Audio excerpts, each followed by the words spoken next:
नमस्कार दोस्तों। तो आज हम बात करेंगे थोड़ी सी रस छंद अलंकार पे। मोस्टली मैं आपको अलंकार के विषय में बताऊंगी। जैसे कि आप लोगों को अभी तक तो मैं गाइडेंस दे रही थी, लेकिन बहुत सारे बच्चे जो हैं थोड़ा सा चाहते हैं कि मैं उनको कंटेंट पढ़ाऊं। तो मैंने कोशिश की है कि आज मैं ऐसे आपको अलंकार बताऊं कि दूसरी जगह आपको पढ़ने की ज़रूरत ना पड़े। और फिर भी लेकिन प्रैक्टिस आप ज़रूर कीजिएगा, क्योंकि प्रैक्टिस मोस्ट इम्पॉर्टेंट होती है।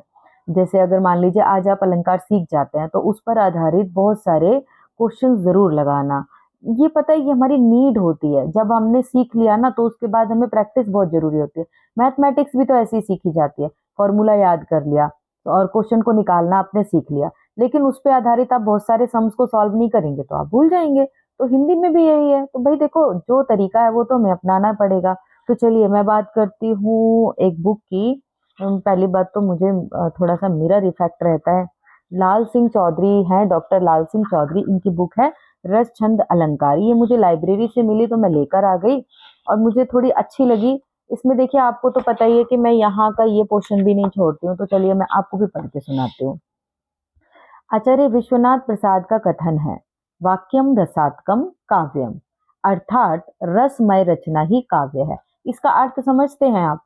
एक तो ये लाइन आपकी इतनी ज्यादा इंपॉर्टेंट है कि पता नहीं कितने आपके एग्जाम्स में आई हुई है। ठीक है, तो ये आपको याद होनी चाहिए। वाक्यम रसात्मकम काव्यम जो है विश्वनाथ की है। अब इसको अगर किसी को नहीं पता है तो इसको रिलेट भी करके आप याद कर सकते हैं कि रस जो है, ये रसात्मक काव्यम जो है विश्व में सभी को पसंद है। रचना ही काव्य है। काव्य की परिपूर्णता के लिए इसी रस की प्राप्ति आवश्यक है। कहने का अर्थ यह है, तो मतलब इसमें यही है कि काव्य की परिपूर्णता के लिए इसी रस की प्राप्ति आवश्यक है। मतलब काव्य जो है ना, वो जिस उद्देश्य लिखा गया है, वो उद्देश्य तभी पूर्ण हो सकता है जब इसमें रस जो है उसी भाव से निहित हो। मान लीजिए मैंने कोई कविता लिखी, जो भाव मेरे अंदर है उसी भाव से मैं कविता को लिख रही हूँ, तो हजारों साल बाद भी अगर कोई पाठक पढ़ता है तो उसी भाव को ग्रहण करे, तभी वो मतलब उसकी परिपूर्णता है। परंतु रस की परिपूर्णता किसमें है? छंद में और अलंकार के सही सटीक प्रयोग में। अगर मैं अपनी कविता में सही से अलंकार और छंदों का प्रयोग करती हूँ, तभी वहां पर जाकर वो जो पाठक होगा वो सही तरीके से उस कविता के रस को ऑब्जर्व कर पाएगा। क्योंकि काव्य का सौंदर्य ज्ञात्मक और लयात्मक होने में है। छंद मतलब गयात्मक माने जो गाया जा सके, लयात्मक माने लय से युक्त होना चाहिए। छंद काव्य को लय और संगीत में बांध देते हैं, और छंद क्या करते हैं, जो पंक्तियां हम लिखते हैं काव्य की, उसको वो गयात्मक बना देते हैं, एक संगीत में बांध देते हैं। इस प्रकार छंद काव्य को सहज ग्राह्य बना देते हैं। तो छंद कितना बड़ा काम करते हैं कि जो काव्य होता है उसको सहज यानी आसान तरीके से, ग्राह्य माने ग्रहण योग्य बना देता है। हम जब कोई कविता को पढ़ते हैं तो उसके भाव को समझ पाते हैं। प्राचीन काव्य के आज तक सुरक्षित रहने का यही कारण है। और देखिए, मैं यही बात आपको बता रही हूँ कि जो पुराने हमारे कवि लिख करके चले गए, उसको आज जब हम पढ़ते हैं, मान लीजिए रोने वाली करुण रस की कोई कविता है, तो हमारी आंखों में आंसू आ जाते हैं। जैसे उस दिन मैंने कर्ण की भाव को पढ़ा तो आंखों में आंसू आ गए। हंसने वाली होगी तो आप हंस पढ़ते हैं। तो वहां पर छंद और अलंकारों का सटीक प्रयोग ही उस कविता को इतना सक्षम बना सका कि आज भी जब आप पढ़ते हैं तो उस रस की अनुभूति आपके अंदर होती है। यही परिपूर्णता काव्य की होनी चाहिए, यही उद्देश्य होता है। संक्षेप में, रस यदि काव्य की आत्मा है ना, रस के बिना काव्य संभव नहीं है। तो छंद काव्य का शरीर है। इसी को आगे अलंकार लक्षणों से जोड़ते हुए आचार्य दंडी ने कहा है, काव्य शोभाकरान धर्मान अलंकारान प्रचते, अर्थात काव्य की शोभा बढ़ाने वाले धर्म एवं तत्वों को अलंकार कहते हैं। अच्छा, यहाँ पे ये जो पंक्ति है ना दंडी की, ये बहुत बार रिपीट हुई है, और अगर आप लोगों को याद नहीं होती है तो मैं आपको इसकी ट्रिक भी बताती हूँ। शोभा करान धर्मान, ठीक है, यानी धर्म की शोभा करना हमारा कर्तव्य है। यदि हम नहीं करेंगे तो दंड हमें भुगतना पड़ेगा, क्योंकि धर्म की शोभा करना, धर्म को बढ़ाना हमारा कर्तव्य है। याद हो गई? अगर हो गई तो कमेंट बॉक्स में जरूर लिखना। सब्सक्राइब जरूर कर देना मेरे चैनल को, और भर भर के लाइक देना। देखो, आज आपके लिए मैंने पढ़ाना भी शुरू कर दिया है। तो छोटा छोटा कंटेंट मैं आपको पढ़ाऊंगी, ठीक है, मतलब मुझसे जितना हो सकेगा। लेकिन पूरी मेहनत आपको खुद से करनी है, आपको अपना रूटीन नहीं तोड़ना है। जो किताबें बताई हैं, जिस तरीके से बताई हैं उस तरीके से पढ़िए। 3-3 पेज का टारगेट बना लीजिए, अपनी 4-5 किताबें दिन में घंटों में लगा दीजिए। इस घंटे में ये पढ़ना है, इस घंटे में वो पढ़ना है, इस घंटे में वो पढ़ना है। रामचंद्र शुक्ल लगा लीजिए, और काव्य के लिए आप भागीरथी मिश्र को भी पढ़ सकते हैं। अदरवाइज टीजीटी पीजीटी के लिए तो पुनीत राय में जितना काव्य शास्त्र दिया हुआ है उतना काफी है।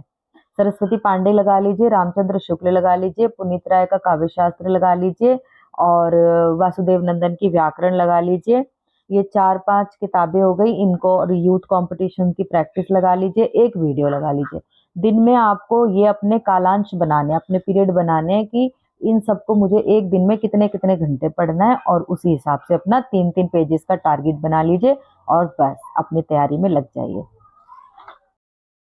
तो दंडी की हो गई आपको परिभाषा याद। दंडी ने क्या कहा है कि काव्य की शोभा बढ़ाने वाले, काव्य जो हमारा है ना उसकी शोभा बढ़ाने वाले धर्म और तत्व ही अलंकार कहलाते हैं। अलंकार से काव्य में कही गई बात एकदम स्पष्ट और प्रत्यक्ष हो जाती है। ये आपको ध्यान रखना है कि अलंकार हमारे कितने महत्वपूर्ण हैं। अलंकार संक्षेप में कहें तो काव्य रस, छंद और अलंकार का परिपाक है। यानी रस, छंद, अलंकार तीनों को मिला करके जब आप बनाएंगे तभी वो काव्य का स्वरूप बनेगा। प्रस्तुत ग्रंथ में इसी परिपाक को हम पढ़ने चलते हैं। चलिए, टाइम नहीं वेस्ट करना है बिल्कुल भी, और मैं आपको पढ़ाती हूँ आज अलंकार। ठीक है, मैं यहाँ से आपको अलंकार पढ़ा रही हूँ, आप सुनते रहिए। अगर आपको लगता है कि कुछ आपको नोट करना है तो बेशक आप कर लेना, लेकिन बहुत ध्यान से बस सुनिए। काव्य में अलंकार का स्थान एवं महत्व। अलंकार शब्द का अर्थ है भूषण। जैसे वनिता भूषणों के से सुशोभित हो जाती है। वनिता माने स्त्री, भूषण माने आभूषण, इससे सुशोभित हो जाती है। उसी प्रकार अलंकारों से सुशोभित कविता पाठकों को प्रिय लगती है। विभिन्न प्रकार के आभूषणों से जिस प्रकार मानव शरीर की शोभा बढ़ जाती है, उसी प्रकार काव्य में भी अलंकारों के प्रयोग से चमत्कार बढ़ जाता है। कहने का सिंपल अर्थ है, अगर हम सीधी सीधी लाइनों में कुछ लिखेंगे तो वो इतना अट्रैक्टिव नहीं लगेगा जितना अट्रैक्टिव अगर हम अलंकारों के साथ चीजों को लिखते हैं तब वो लगता है। जैसे आपने एक पंक्ति पढ़ी है, तरवर तनुजा तट तमाल, इस तरीके से अगर वहां पे हम पेड़ लिखते, अगर हम अलग अलग शब्दों का प्रयोग करते तो वो उतना सुंदर तरीके से नहीं बनता। कनक कनकते सो गुनी मादकता अधिकाय, तो इस तरीके से कनक को सोना लिख देते, कनक को धतूरा लिख देते, लेकिन नहीं, उन्होंने सुंदर बनाने के लिए वहां कनक कनक का प्रयोग किया। तो काव्य को सुंदर बनाने के लिए ही हम अलंकारों का प्रयोग करते हैं। चलिए भागते हैं जल्दी से, क्योंकि मैं तो ऐसे ही स्पीड में पढ़ती हूँ। उसी प्रकार है ना, इसलिए अलंकारों को काव्य का चमत्कार बढ़ाने का साधन माना गया। वे काव्य ही चारुता के हेतु हैं। आचार्य दंडी ने अलंकार का लक्षण दिया है कि काव्य शोभाकरान धर्मान अलंकारान पृच्छते, अर्थात काव्य की शोभा बढ़ाने वाले धर्मों एवं तत्वों को अलंकार कहते हैं। ये अलंकार शोभा बढ़ाते हैं, असुंदर को सुंदर बनाते हैं। ठीक है, जो स्वतः सुंदर है उसे अलंकारों की विशेष आवश्यकता नहीं। अलंकार जैसे कुरूप और प्राण रहित स्त्री के सौंदर्य को नहीं बढ़ा सकते, उसी प्रकार रस काव्य की आत्मा है, उससे रहित अथवा भद्दे काव्य की शोभा अलंकारों से नहीं बढ़ाई जा सकती। तो मेन यहाँ पर किसको मान लिया? रस को। तो बेहतर रस भी उसमें होना चाहिए। बेहतर रस जब तक नहीं होगा तब तक अलंकार भी अपना कार्य नहीं कर पाएंगे। अतः इस भावहीन काव्य में अलंकारों का प्रयोग व्यर्थ है। जब हम कोई कविता लिख रहे हैं तो उसमें कोई ना कोई रस होगा, करुण रस होगा, शोक रस होगा, रौद्र रस होगा, वीर रस होगा।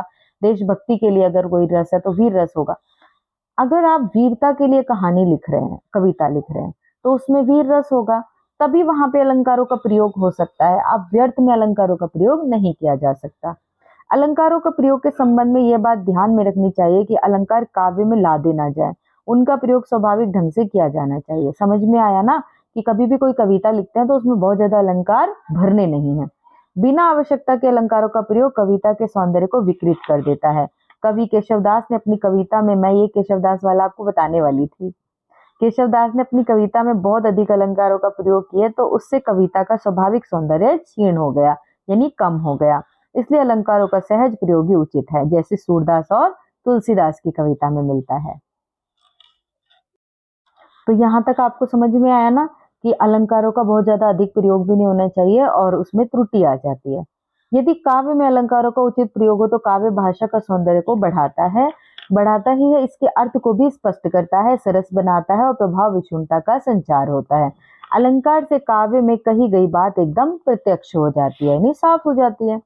चलो अलंकार का लक्षण पढ़ लेते हैं। काव्य को अलंकृत करने अर्थात सजाने वाले साधन अलंकार कहलाते हैं। प्राचीन आचार्यों ने अलंकार को सौंदर्य या चारुत्व का पर्यायवाची बताया है। आचार्य मम्मट ने कहा, जो साधन शब्द और अर्थ के द्वारा काव्य के मूल तत्व रस या प्रत्ययमान अर्थ का उपकार करते हो, उन अनुप्रास उपमा आदि को अलंकार कहते हैं। मतलब जो साधन यानी जिस चीज से शब्द और अर्थ के, ठीक है, शब्द का एक अर्थ होता है ना, जैसे हम बोलते हैं चाय वाय, तो चाय का तो अर्थ है, वाय जो है वो निरर्थक शब्द है, उसका कोई अर्थ नहीं है। तो शब्द और अर्थ के द्वारा काव्य के मूल तत्व रस भाव या प्रत्ययमान अर्थ का उपकार करते हैं। मूल रस जो होता है उसके अंदर, उसको आपको समझाते हैं, उन अनुप्रास उपमा आदि को अलंकार कहते हैं। एक अन्य आचार्य दंडी ने कहा है, काव्य की शोभा करने वाले धर्म अलंकार कहलाते हैं। देखो कितनी बार मैंने दंडी जी को रिपीट कर लिया, पता है ऐसे ही करना चाहिए, कभी भी छोड़ना नहीं चाहिए किसी भी कंटेंट को। चलिए अलंकार के भेद देखते हैं। काव्य शब्दार्थमय है, अर्थात शब्दार्थमय समझते हो, शब्दार्थ, शब्द अर्थमय माने शब्द अर्थ से युक्त, अतः उसमें चमत्कार या तो शब्दों के कारण आता है या अर्थ के कारण आता है। कहीं कहीं शब्द और अर्थ दोनों ही चमत्कार के कारण हो सकते हैं। अलंकार के तीन भेद हैं, शब्दालंकार, अर्थालंकार, उभयालंकार। ये अलंकार विशेष शब्द के द्वारा काव्य की शोभा बढ़ाते हैं। तो चलिए आगे बढ़ते हैं। इसी में जो अलंकार विशेष शब्द के द्वारा काव्य की शोभा बढ़ाते हैं वे शब्दालंकार कहलाते हैं। देखिए जो अलंकार विशेष शब्द, ठीक है, विशेष शब्द यानी जहां शब्द शब्द से आपको चमत्कार नजर आए, है ना, जैसे मैंने आपको बताया कनक कनकते सो गुनी मादकता अधिकाय, और इसी तरीके से अनुप्रास अलंकार में कितने सारे वर्ड बार बार रिपीट होते हैं। तो शब्दों के द्वारा जहां चमत्कार उत्पन्न हो वहां पे शब्दालंकार। जो अर्थ के द्वारा काव्य की शोभा बढ़ाते हैं वो अर्थालंकार। जिस काव्य में शब्द और अर्थ के दो से अधिक अलंकारों का प्रयोग होता है वहां पर शब्दार्थ अलंकार का काव्य होता है। देखो दोबारा पढ़ देती हूँ। काव्य में शब्द और अर्थ के दो से अधिक अलंकारों का प्रयोग हो वहां पे शब्दार्थ अलंकार का काव्य होता है। शब्दार्थ ये क्या है? शब्द अलंकार। शब्द अलंकारों में अनुप्रास आ गया आपका, यमक आ गया, श्लेष आ गया और वक्रोक्ति आ गया। ये चार अलंकार आपके यहाँ पर शब्द अलंकार में आ गए। तो अब इसमें हमने क्या देखा कि इसी प्रकार कल कल कोमल कुसुम कुंज में कौन, तो आप लोग लिखिए यहाँ पर कौन से वर्ण की आवृत्ति है। इस पद्यांश में भी क वर्ण की अनेक बार आवृत्ति होने के कारण यहाँ पे अनुप्रास अलंकार है। देखिए मुझे ऐसा लगता है कि अनुप्रास अलंकार तो हम सब ने बहुत अच्छे से पढ़ा है, तो मुझे ज्यादा डीप इस पे ध्यान देने की जरूरत नहीं है। अब आप लोगों को क्या करना है कि अनुप्रास अलंकार पे आधारित जितने भी आपको क्वेश्चन मिलते हैं, चाहे आप टेक्स्ट बुक ऐप पे भी लगा सकते हैं और आप नेट से निकाल सकते हैं, ठीक है, वहां से भी आप लगा सकते हैं। यहाँ देखिए क्वेश्चन, उदाहरण, मेरे मन की मान लो ए मन भावन राम। तो यहाँ पर कौन से वर्ण की आवृत्ति हो रही है? म। मेरे मन की मान लो ए मन भावन राम। इस करुणा कलित हृदय में अब विकल रागिनी बजती है। कितनी प्यारी पंक्ति है ना। मुझे लिखकर बताओ कि कौन सी कविता की और कौन से राइटर की है। देखते हो कितने बच्चों को ये पता है कि कितने ये पंक्ति किसकी है। इस करुणा कलित में क की आवृत्ति है, हृदय में अविकल रागिनी बजती है। तरणी तनुजा तट तमाल तरवर बहु छाए। मैं इसी पंक्ति की बात कर रही थी। तो जहां देखिए तरणी है, तनुजा है, तट है, वहां पर हम इनके सिंपल शब्दों का प्रयोग भी कर सकते थे ना, तो लेकिन उन्होंने त की आवृत्ति के कारण उनके पर्यायवाची शब्द लिए जिसमें ता मिल गया और इससे यहाँ पर चमत्कार उत्पन्न हुआ। चारू चंद्र की चंचल किरणें खेल रही थी जल थल में। तो चारू चंद्र में चाचा वर्ण की आवृत्ति है। तो कारण क्या है? इनको सिंपल लाइन में अगर लिखेंगे तो इतनी सुंदरता और इतनी लयात्मकता नहीं आएगी। अब पढ़ते हैं अनुप्रास के भेद। अनुप्रास अलंकार के 5 भेद हैं। छेकानुप्रास, वृत्यानुप्रास, लाटानुप्रास, श्रुत्यानुप्रास और अंत्यानुप्रास। ठीक है, ये बहुत इंपॉर्टेंट है भेद। पर आपके अनुप्रास के भेद आ गए। सबसे पहले हम लेते हैं छेकानुप्रास। छेकानुप्रास क्या है? जहां एक वर्ण की, अब ध्यान से मेरी बात को सुनिएगा, एक वर्ण की अथवा अनेक वर्णों की समानता केवल एक बार ही होती है, वहां छे का अनुप्रास अलंकार होता है।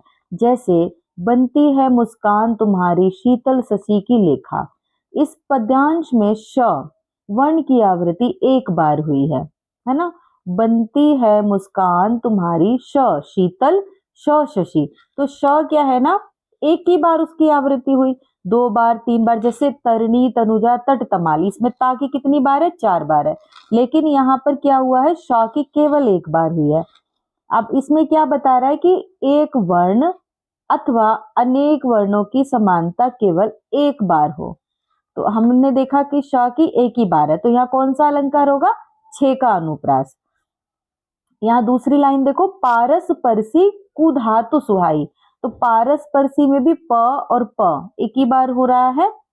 यहाँ पर 2 आपको अलंकार उदाहरण भी मिल गए, और दूसरे पर हम पहुंचते हैं, वृत्त्यानुप्रास।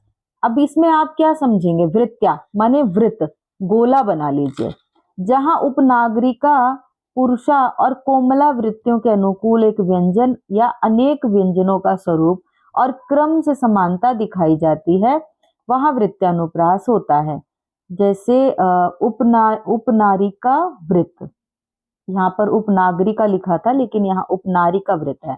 जीवन का क्षण तन मन का क्षण, धात्री का तृण तृण बदला, सत्य नरेश सील सुख सागर, धर्म धुरीन धीर नयनागर, है ना। यहाँ प्रथम पंक्ति में न और दूसरी पंक्ति में ण की व्यंजना की आवृत्ति है ना। प्रथम पंक्ति में क्या है, न, जीवन तन मन, और द्वितीय पंक्ति में क्या है, अणा तृण तृण, इस तरीके से आवृत्ति हुई है। तरणी के ही संग तरल सरल तरंग से, तरणी डूबी थी हमारी ताल में। दूसरा है पुरुषावृत्ति, चरण चोट चटकन चकोट अरिउर सिर बज्जत, विकट कटत विकट कटक विद्रत वीर वारिदी जिमी गज्जत।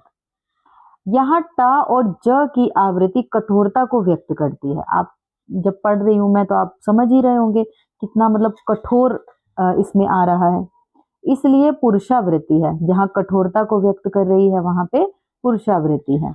आगे देखते हैं, खनक उठे लो कवच खनाखन झनक झनाझन झलझिल मल। अब आप मेरे को एक बात बताओ, यहाँ पर हमने क्या देखा कि जहां पर भी हमें युद्ध या कोई कठोरता का वर्णन हो रहा है वहां पर पुरुषावृत्ति अनुप्रास है।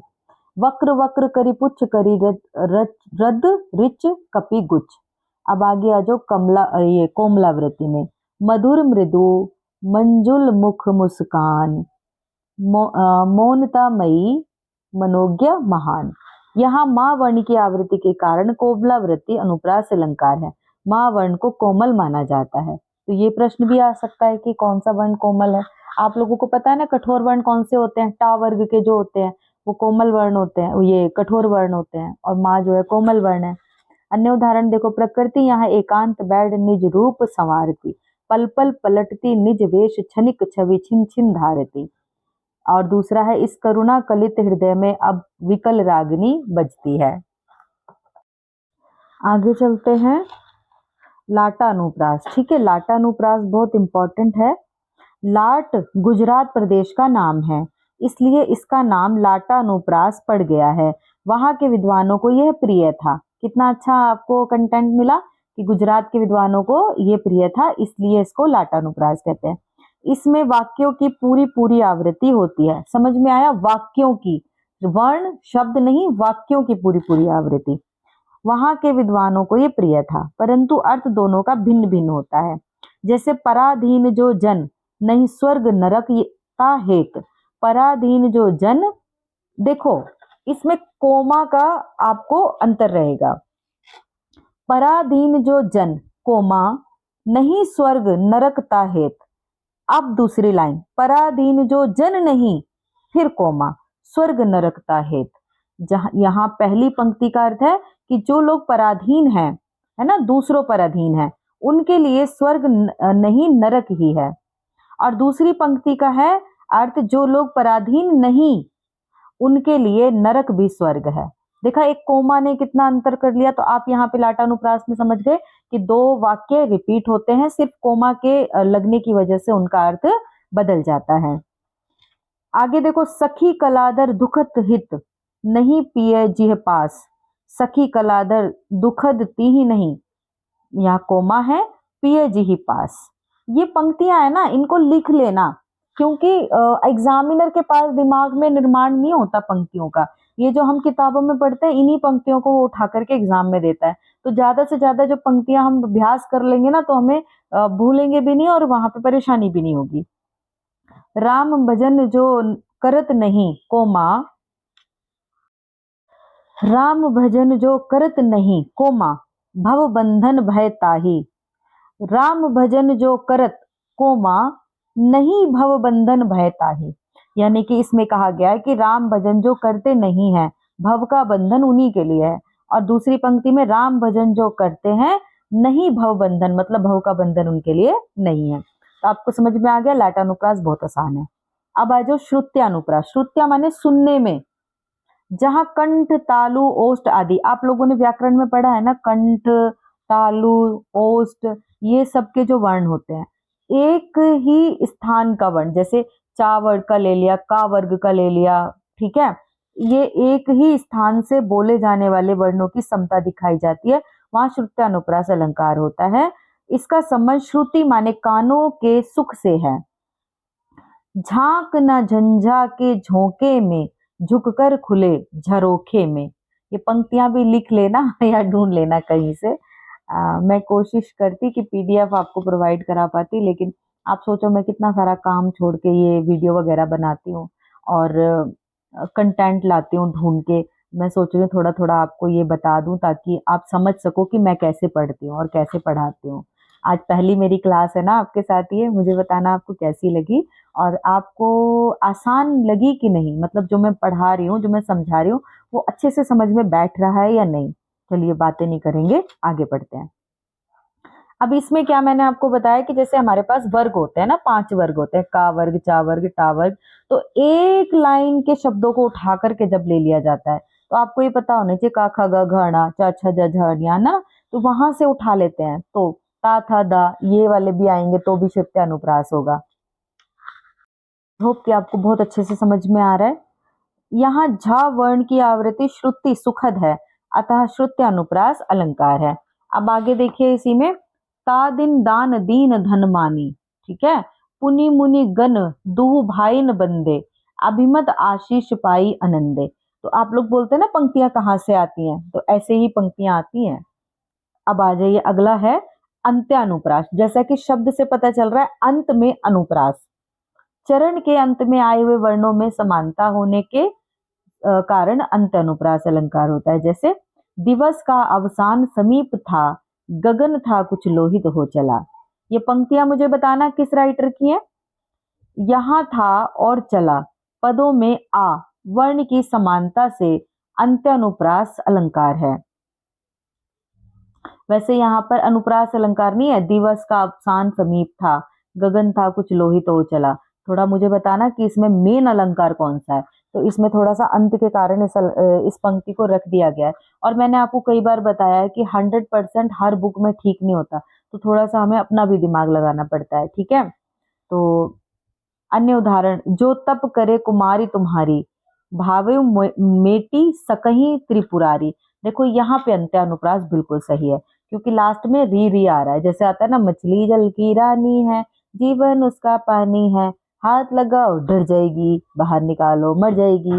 लास्ट में क्या क्या आया है ना, तो वहां पर उस के कारण अंत्यानुप्रास है। तो उस काल मानो क्रोध से तन कांपने उसका लगा, मानो हवा के झोर से सोता हुआ सागर जगा। अब इसमें देखियो लगा जगह अंत्यानुप्रास हो गया, लेकिन आप मुझे बताओ कि एक और अनुप्रास यहाँ पे आ रहा है, कौन सा। हाँ, हमारा हुआ अनुप्रास अलंकार खत्म। अनुप्रास अलंकार के ऊपर बहुत सारे पंक्तियां उठा करके प्रश्नोत्तर आप लोग बना लेना। अगर मुझे कहीं मिलेगा प्रश्नोत्तरी, तो मैं एक दिन बैठ के आपको अलंकारों की प्रश्नोत्तरी भी करवा दूंगी। चलिए सेकंड आ जाते हैं यमक अलंकार, जहां पदों की आवृत्ति हो परंतु उनका अर्थ अलग अलग हो। देखो एक हमने क्या पढ़ा था, लाटा अनुप्रास, उसमें क्या था, वाक्यों की आवृत्ति अलग अलग, लेकिन मतलब वाक्यों को दो बार लिखा गया था, एक ही सेम वाक्य को दो बार लिखा गया था, उनका अर्थ अलग अलग था। अब यहाँ पर क्या होगा ना, दो शब्द लिखे जाएंगे, दोनों शब्दों का अर्थ अलग अलग होगा। जैसे मैंने आपको बताया ना, कनक कनक ते सौ गुनी मादकता अधिकार, तो कनक और कनक का अर्थ अलग है। कनक का अर्थ धतूरा, कनक का अर्थ सोना। सोने को खा के भी इंसान पागल हो जा सोने को पाकर इंसान पागल हो जाता है, और धतूरे को यानी नशे को खाकर भी इंसान पागल हो जाता है। तो सबसे पहला उदाहरण देखो यहाँ पे यही है, कनक कनक ते सौगुनी मादकता दिखाए, उही खाए बोराए जग ई पाए बोराए, ने सोने को पाके भी पागल हो जाता है और धतूरे को खा के भी। अच्छा, मैं थोड़ा स्पीड में पढ़ रही हूँ ना, क्योंकि मैं बहुत बार ये चीजें पढ़ चुकी हूँ, इसलिए मैं इतना स्पीड में पढ़ रही हूँ। जब आप अगर आप पहली बार पढ़ रहे हो ना, थोड़ा धीरे समझ के आराम से पढ़ना, और जब आप पढ़ चुके हो तो फिर इसको स्पीड में मेरे साथ पढ़ना। यहाँ पर कनक शब्द बार बार आया है और उसका अर्थ भी बदलता गया है। पहले कनक पहले कनक का अर्थ धतूरा और दूसरे का सोना, तो ये मैंने समझा दिया। यहाँ पर छोड़िए, आगे चलते हैं। आंख लगती है तब, आंख लगती ही नहीं, आंख लगती है तब, आंख लगती ही नहीं, प्यास रहती है लगी सजल नयन में। तो आंख लगती है मतलब कि जब इंसान को प्यार हो जाता है तो उसे नींद नहीं आती। यहाँ पर आंख लगने का मतलब क्या है, आंख लगती है तब मतलब जब प्यार हो गया आंख लगती ही नहीं। मैंने भी ये बुक पहले नहीं पढ़ी है, मैं आप ही के साथ ही पढ़ रही हूँ लेकिन अच्छी लाइन है ना। तो प्यास रहती है लगी मतलब मिलने की जब आस लगी रहती है, सजल नयन में, समझ में आ गया ना, दोनों का अर्थ अलग अलग है आंख का। यहाँ पे दई दई क्या करत है, दई दई सो कुबूल, मतलब देना देना क्या बोलते रहते हो, मतलब दई दई सो कुबूल। यहाँ अब आ जाओ, अब यमक अलंकार आपको समझ में आ गया होगा, बस जरूरत है आपको इस पे आधारित बहुत सारे प्रश्न लगाने की। अब आ जाओ श्लेष अलंकार। जब कोई शब्द पद्य में एक बार ही प्रयुक्त हो और उसके दो या अधिक अर्थ निकलते हो तब श्लेष अलंकार होता है। मतलब लाइन में एक शब्द ऐसा होगा जिसके कई अर्थ निकलेंगे, ठीक है। यमक और श्लेष में यह अंतर है कि यमक अलंकार में एक ही शब्द अनेक बार प्रयोग होता है, लेकिन श्लेष अलंकार में एक ही बार प्रयोग होता है और उसके अर्थ जो है कई सारे निकल आते हैं, बार किंतु भिन्न भिन्न अर्थों में प्रयुक्त होता है। जब कोई शब्द एक ही बार प्रयुक्त हो और उसके दो से अधिक अर्थ निकले तब वहां पे श्लेष अलंकार होगा। अजो तरियोना ही रहियो, श्रुति सेवत इक संग, ठीक है, श्रुति सेवत इक संग। यहाँ तरियोना के दो अर्थ हैं, कर्णफूल और तरा नहीं, यथा श्रुति के भी दो अर्थ हैं, कान और वेद। मतलब कर्णफूल, देखो तरियोना के दो अर्थ हैं, एक तो कर्णफूल, तरियोना कर्णफूल, और दूसरा अर्थ है तरा नहीं, तरा नहीं माने उसका उद्धार नहीं हुआ। और श्रुति के दो अर्थ हैं, कान और वेद। एक एक शब्द के कई अर्थ होने के कारण यहाँ पर श्लेष अलंकार है। और सबसे बड़ी बात है, रट लो, ठीक है, ये लाइन आ भी सकती है, कोई भरोसा नहीं है। अजो तरियोना ही रहो, श्रुति सेवती क्रम। हमें हर लाइन पता होनी चाहिए कि किस लाइन में कौन सा अलंकार है। मोस्ट इंपॉर्टेंट, हमें इतना विद्वान बनना है, लेकिन इतना भी विद्वान नहीं बनना कि उसमें डीप जाके हम एक व्याकरण के रूप में उसको समझ पाएंगे। कभी कभी ऐसा होता है लाइन इतनी टफ होती है कि हम तो आगे चले। मेरी भवबाधा हरो, राधा नागरी सोए, जातन की झाई पड़े, श्याम हरित तुति होए। तो देखो यहाँ पर भी हरित के दो अर्थ हैं, हरा और मंद माने कमजोर पड़ना, ठीक है, क्षीण पड़ना। तो मेरी भवबाधा हरो, राधा नागरी सोई, यानी राधा, ये किसका वो है दोहा, मुझे लिखकर भेजिए कमेंट में, देखूं तो कि आपको कितना आता है। ये मैं टेस्ट नहीं कर रही हूँ आप लिख के भेजिए, अच्छा लगेगा। माया महा ठगनी हम जानी, त्रिगुण फांस लिए सब कर डोले, बोले मधुर बानी। तो यहाँ पर त्रिगुण के तीन गुण हैं, सत्य, रज, तम और तीरी रस्सी, तिरही रस्सी, ठीक है, त्रिगुण के। तो त्रिगुण शब्द आ गया, त्रिगुण के तीन अर्थ हैं। और ये पंक्तियां याद कर लेना, मैं बार बार आपको बोल रही हूँ, वहां पे बैठ के हम नहीं समझ पाते हैं कि इसमें श्लेष आएगा या कोई और अलंकार आएगा, और हमारे लिए ये मोस्ट इंपॉर्टेंट है कि हम अभ्यास करें। तुम्हारी पी मुख बास तरंग, आज बौरे भैरे सहकार। यहाँ बौरे का मतलब है मतवाले, यानी बौर आना। बौर देखो एक पेड़ के ऊपर कली टाइप का आता है, उसको भी बौर बोलते हैं। और बौरा होना मतलब बोलते हैं कि मूर्ख होना, या मतवाला होना, पगला होना, इस तरीके से भी बौर हो गया। खासकर है कि ये श्लेष अलंकार की पंक्तियां तो जरूर आप याद करना, क्योंकि अर्थ निकाल पाना हम लोगों के लिए थोड़ा मुश्किल होता है।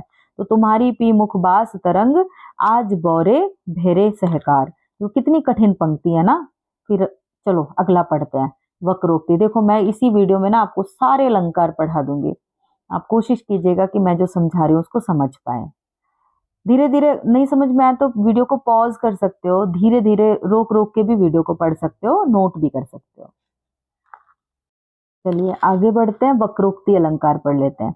वक्रोक्ति का मतलब होता है ना बात को थोड़ा टेढ़े ढंग से कहना। वक्र माने क्या होता है, टेढ़ा, है ना। वक्र उक्ति, उक्ति माने बात और वक्र माने टेढ़ा, तो टेढ़ी बात। अब देखो, जहां कहने वाला बात जिस अर्थ में कहे, सुनने वाला उसका वह अर्थ ना लेकर दूसरा ही अर्थ लगा दे। ठीक है, मैंने किस अर्थ में कही लेकिन सुनने वाले ने दूसरे अर्थ में समझ ली, वहां वक्रोक्ति अलंकार होता है। इसके दो भेद होते हैं, श्लेष वक्रोक्ति और काकु वक्रोक्ति। ये बहुत इंपॉर्टेंट है, ये कोई भरोसा नहीं होता कब टपक जाए एग्जाम में।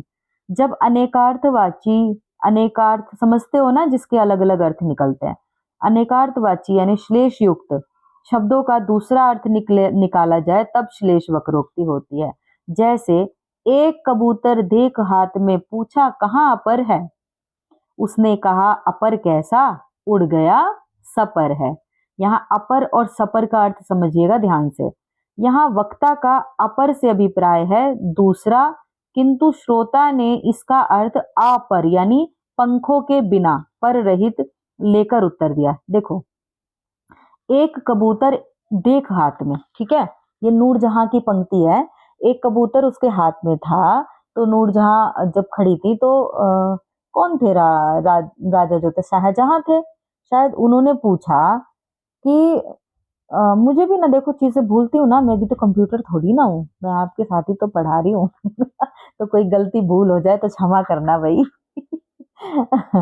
बाकी मेरे प्रयास को सफल बनाना। और देखो मैंने इतनी देर से नहीं बोला है, मेरी वीडियो को लाइक करिए और चैनल को सब्सक्राइब कीजिए, फिर आगे बने रहेंगे।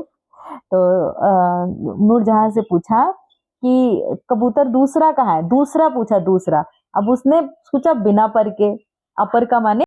बस आपको दो चीजें याद रखनी है, एक तो जो मैं समझा रही हूँ वो समझ के आप चीजों को याद रखना कि वक्रोक्ति में जहाँ टेढ़ी बात कही जाए और जो वक्ता कह रहा है उसको ना समझ के श्रोता द्वारा दूसरी बात सुनी जाए। दूसरा, आपको कुछ नहीं करना है, सारी पंक्तियों को रटना है, वक्रोक्ति में कौन कौन सी पंक्तियां आ जाती हैं। ठीक है, ये होता है आपका शॉर्टकट। अब देखो, इसने क्या पूछा शाहजहां ने कि वो दूसरा कबूतर कहाँ है, अपर का माने दूसरा। लेकिन नूरजहां ने सोचा ये पूछ रहे हैं कि अपर माने बिना पर वाला। ठीक है, उन्होंने उत्तर दिया वह तो सपर अर्थात परयुक्त था। मतलब उन्होंने कहा कि जो कबूतर उड़ गया वो अपर नहीं था, वो तो सपर था, माने उसके तो पंख थे, वो तो पंखों के साथ उड़ गया। तो जिस तरीके से उन्होंने कहा उस तरीके से उन्होंने नहीं सुना। तो ये हो गया आपका श्लेष वक्रोक्ति। ठीक है, श्लेष माने जहां एक चीज के दो अर्थ निकले। अब काकु वक्रोक्ति में क्या होगा, वहां होती है जहां काकु के अर्थात कंठ ध्वनि की विशेषता से दूसरा अर्थ लिया जाए। ठीक है, कंठ ध्वनि की विशेषता से। मानस सलिल सुधा प्रतिपाली, जियई की लवण पयोधि मराली। एक बार और पढ़ रही हूं, ध्यान से सुनिए। मानस सलिल सुधा प्रतिपाली, जियई की लवण पयोधि मराली। इसका अर्थ काकू में यही होगा कि लवण, लवण माने जानते हो ना, नमक, नमकीन, और या उसको खारा बोल सकते हैं। लवण समुद्र में हंसिनी नहीं रह सकती। ठीक है, खारे समुद्र में हंसिनी नहीं रह सकती, इसी भांति सीता वन में नहीं रह सकती। अन्य वक्रोक्ति के उदाहरण देखिए। को तुम है घनश्याम हम, तो बरसों कित जाए। ये बहुत इंपॉर्टेंट पंक्तियां हैं, बहुत ज्यादा काकू वक्रोक्ति में पूछी जाती हैं। बिल्कुल आपको पता होना चाहिए कि ये आ जाए तो आप लगाओ कि काकू वक्रोक्ति है। ठीक है, पर देखो हम काकू वक्रोक्ति में क्या पढ़ रहे हैं, को तुम है, वो पूछते हैं कि कौन हो तुम। मान लीजिए राधा है, राधा ने अंदर से गेट बंद कर रखा है और श्याम बाहर खड़े हैं, वो खटखटा रहे हैं, तो क्या कह रही हैं, को तुम है, तो वो कहते हैं घनश्याम हम। तो क्या बोलते हैं, घन, घन माने बादल, श्याम माने काले, तो घनश्याम हम घनश्याम है। तो राधा क्या कहती हैं, तो बरसों कित जाए, तो जाओ कहीं बरसों जा करके। अब घनश्याम का अर्थ यहाँ कहाँ है, एक तो मोहन हो गए, कृष्णा हो गए, लेकिन यहाँ राधा ने घनश्याम का अर्थ क्या निकाला, काले बादल। तो उन्होंने बोला कि जाओ कहीं बरसो जाके। तो घनश्याम कृष्ण बादल श्लेष वक्रोक्ति यहाँ पर होगी। अच्छा, इसमें ये इन्होंने उदाहरण में श्लेष मतलब घनश्याम के यहाँ पर दो अर्थ निकले हैं, तो ये श्लेष वक्रोक्ति होगी। अब यहाँ पर देखिए, मैं सुकुमारी नाथ बन जोगू, ये पंक्ति बहुत बार आई है पेपर में, घनश्याम वाली भी कई बार, ये सारी रिपीटेड पंक्तियां हैं। मैं सुकुमारी नाथ बन जोगू, यहाँ पर काकू वक्रोक्ति है कि मैं तो सुकुमारी हूं नाथ, मैं वन में कैसे मतलब जोग धारण करूंगी। अर्थालंकार, अच्छा हमने यहाँ पर अपने शब्द अलंकार पूरे कर लिए। ये इंपॉर्टेंट था थोड़ा सा आपका वक्रोक्ति अलंकार, इस पे देख लेना, जो भी पंक्तियां आपको वक्रोक्ति की मिलती हैं वो सब आप पढ़ लेना। अच्छा, उपमा अलंकार आ जाते हैं। उपमा देखो आप लोग सब जानते हैं, इसलिए मैं थोड़ा हल्के हल्के में पढ़ाऊंगी, आगे बहुत सारे अलंकार हैं, ये वीडियो बहुत लंबा होने वाला है। जहां दो पदार्थों की आकृति गुण आदि में समानता की जाए वहां उपमा अलंकार होता है। इसका लक्षण विद्वानों ने निम्नलिखित प्रकार से बताया है। रूप रंग गुण काहू को काहू के अनुसार ताको उपमा कहते हैं, जे सुबुद्धि अगार। समझ में आ गया ना कि रूप रंग गुण ये सब उसका मिलना चाहिए। उपमा के 4 अंग होते हैं, ये थोड़े से इंपॉर्टेंट हैं, हमें भेद भी पता होने चाहिए। अंग, उपमा बनेगा कैसे, अगर बोर्ड पे मैं पढ़ा पाती तो मैं आपको समझाती, लेकिन थोड़ा सा आपको सबको यहाँ तक आता ही है। उपमेय, ठीक है, उपमेय का अर्थ जिस पदार्थ का वर्णन किया जाए। मान लीजिए आप सीता जी का वर्णन करना चाहते हैं तो सीता जी होगी उपमेय। आप अपना वर्णन कीजिए, आप भी तो कितने सुंदर हैं, तो आप क्या हो गए, उपमेय हो गए। उपमान क्या है, जिसके साथ समता की जाए। अब आपकी समता में किसके साथ करूं, चंदा मामा के साथ कर दूं ना, तो चंदा मामा हो गए उपमान, ठीक है। वाचक शब्द क्या है, जिस शब्द से समानता प्रकट की जाए। मान लीजिए मैं आपको बोलूं आप सुंदर हो, तो वाचक शब्द क्या हो गया, सुंदर। आप क्यूट हो, आप प्यारी हो, है ना तो ये सब क्या हो गए, वाचक शब्द हो गए। साधारण धर्म, गुण जैसे गुण की समानता की जाती है, ठीक है, जिस गुण की समानता की जाती है। अब यहाँ पर आ जाइए, अर्थात जहां पर किसी वस्तु यानी उपमेय का रूप रंग गुण आदि से किसी दूसरी वस्तु यानी उपमान के अनुसार वर्णित किया जाए वहां पर उपमा अलंकार होता है। जैसे वह दीप शिखासी शांत, यहाँ पर वह उपमेय और उसकी दीपशिखा से समता की गई है, जो कि उपमान है। विशेष, उपमा अलंकार पर विचार करते समय यह ध्यान रखना चाहिए कि जहां उपमा के चारों अंग उपमेय उपमान वाचक शब्द और साधारण धर्म हो वहां पर पूर्ण उपमा, और जहां पर इनमें से कोई भी अंग एक गायब हो लुप्त हो तो वहां पर लुप्त उपमा कहलाता है। उपमा के चारों अंग उपयुक्त उदाहरण में दिए गए हैं। वह दीप शिखासी शांत, ठीक है, तो उपमेय उपमान वाचक शब्द साधारण धर्म इसमें सारे हैं, क्योंकि देखिए दीप शिखा सी, सी माने जैसा, शांत, ठीक है, तो चारों है यहाँ पर 1 2 3 4, दीप शिखा सी शांत। तो उपमा के अलंक, तो यहाँ पर चारों मिल गए आपको। वह माने मैं आपको मान लेती हूँ ना आप, दीप शिखा सी, दीप शिखा की, सी माने तरह, शांत, 4 चीजें हमें प्राप्त हो गई तो पूर्ण उपमा हो गया। अब उपमा के अलंकार के भेद, पूर्ण उपमा, लुप्त उपमा, 2 तो आपको बता ही दिए थे, ठीक है, यहाँ पे 2 बताए। एक मालोपमा भी होता है, ठीक है, मालोपमा भी इंपॉर्टेंट है और कई बार एग्जाम में आया भी है। उसमें क्या होता है ना, जहाँ बहुत सारे आपको उपमेय उपमान मिल जाते हैं। मान लीजिए आप हैं, एक गाना सुना है आपने 1942 मूवी का, अनिल कपूर का, उस लड़की को देखा तो ऐसा लगा जैसे, कितनी सारी चीजें बोलता है, खिलता गुलाब जैसे, ख्वाबों का पता नहीं क्या क्या बोलता है वो, तो वो क्या हो गया, मालोपमा। मतलब कि एक लड़की को देखा तो ऐसा लगा जैसे खिलता गुलाब जैसे, पता नहीं क्या क्या बोलता है, मेरे को तो गाने याद नहीं है। लेकिन आप ये समझो जहाँ बहुत सारी चीजों से अगर उपमा की जा रही है एक व्यक्ति की, तो वहां मालोपमा हो गया। पूर्ण उपमा में चारों आपके अंग प्राप्त होंगे, वहां पे आपको हो गया पूर्ण उपमा। और जहाँ चारों में से एक गायब हो, यानी आप गायब है या आपकी तुलना किसी से की गई है वो गायब है, या जैसे गायब है, सी गायब है, कोई भी एक चीज गायब है, वहां पे आपको मतलब लुप्त उपमा, ठीक है, कोई दिक्कत। जहां उपमा के चारों अंग मैंने आपको बताया, अब इसमें देखो, बंदव कोमल कमल से जग जननी के पांव। तो जग जननी के पांव कैसे हैं? कोमल कमल जैसे। तो यहाँ चारों चीजें हमारी प्रस्तुत हैं। यहाँ पांव उपमेय है, कमल उपमान है, कोमल जो है वो साधारण धर्म है, और वाचक शब्द क्या है? से। वाचक शब्द होता है जैसे, तरह, मतलब जिससे, मतलब उसकी तरह, ठीक है, जो उपमा का वाचक होता है। अन्य उदाहरण देखिए, हरिपद कोमल कमल से। एक और आता है ना, थोड़ा जल्दी जल्दी समझिए क्योंकि बहुत सारे अलंकार है। चलिए पढ़ते हैं। तो हरिपद कोमल कमल से। अब आप एक बात बताओ, एक पंक्ति आपने पढ़ी है ना, चरण कमल बंदो हरिराई, तो ये कौन सी है? इसमें से, जैसे, तरह, इस तरह का कुछ भी नहीं आ रहा ना, तो ये रूपक में आ जाती है। जबकि हरिपद कोमल कमल से। दूसरा है, उषा सुनहले तीर बरसती, जय लक्ष्मी सी उदित हुई। देखो ये उपमा में दे रखी है, लेकिन ये पता है क्या है? मानवीकरण अलंकार है, क्योंकि जब प्रकृति को मानव रूप में प्रस्तुत किया जाता है तो वहां पे मानवीकरण अलंकार होता है। ठीक है, फिर हम क्या करते हैं, ये आपको समझ में आया। आगे चलते हैं लुप्त उपमा की तरफ। लुप्त उपमा में जहां उपमेय, उपमान, साधारण धर्म, वाचक शब्द में से किसी एक या दो तीन का भी लोप हो तो लुप्त उपमा होता है। लुप्त का अर्थ तो आप समझते हैं ना, हिंदी वाले हैं। उपमेय लुप्त उपमा। मुख कमल समीप सजे थे, दो किसलय पुरैन के। ठीक है, तो यहाँ पुरैन के किसलय, उपमान तो कहा जाता है, उपमान तो कहा जाता है, परंतु कान उपमेय नहीं कहा गया है। कान, ठीक है, कान यहाँ पे होने चाहिए थे कि पुरैन के किसलय, कौन है पुरैन के किसलय? कान होने चाहिए ना, तो कान यहाँ पे लुप्त है।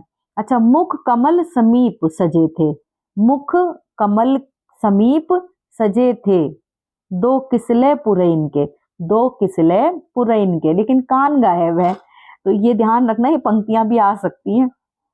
समझ में आ गया ना? अब आ जाओ उपमान लुप्त उपमा पे। मतलब उपमेय हमने देख लिया, अब उपमान। श्याम समान दयालु कैसे।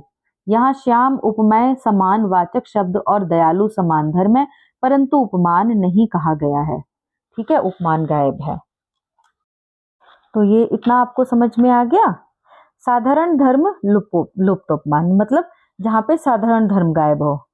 वह नव नलिनी से नयन वाला कहाँ है। यहाँ नयन उपमेय, नलिनी उपमान। देखो नयन क्या है? जैसे आप, नलिनी मतलब उपमान जिससे तुलना की गई है, से जो है वाचक शब्द है, परंतु साधारण धर्म नहीं कहा गया है, मतलब साधारण धर्म गायब है।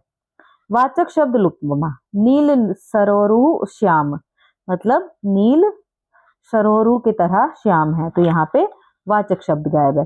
धर्मवाचक लुप्त उपमा। शशि मुख से दीपित मृदु करतल। यहाँ शशि उपमान और मुख उपमेय है। शशि माने चंद्रमा, क्या है? उपमान, और मुख क्या है? उपमेय, परंतु वाचक शब्द और साधारण धर्म दोनों गायब हैं।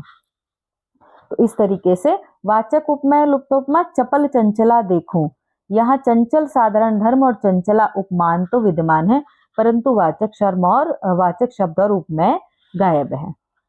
तो इस तरीके से देखिए ये बहुत सारे हैं। अब हम थोड़ी सी लाइनें पढ़ते हैं, ठीक है। पड़ी थी बिजली सी विकराल, पड़ी थी बिजली सी विकराल, यहाँ पर उपमेय लुप्त उपमा है, मतलब यहाँ पर जो उपमेय है ना वो गायब है। शलभ चंचल मेरे प्राण, यहाँ वाचक लुप्त उपमा है, क्योंकि वाचक यानी जैसे तैसे से ये गायब है। करीकर समप्रभु भुज दस कंधर, यहाँ धर्म लुप्त उपमा है। सुंदर नंद किशोर सम जग से मिले ना और, यहाँ उपमान लुप्त उपमा है। बिजली माला पहले फिर मुस्कुराता था आंगन में, यहाँ धर्मवाचक लुप्त उपमा है। चढ़ी अटा में चंद्रिका सुखद लखो किन आनी, यहाँ वाचक उपमेय लुप्त उपमा है। मधुर कोकिला तान, यानी वाचक लुप्त उपमा, मतलब वाचक शब्द यानी मधुर कोकिला जैसा गायब। फिर आपका राम रूप कछु बरनी न जाई, वाचक धर्म, ठीक है, गायब है यहाँ पर।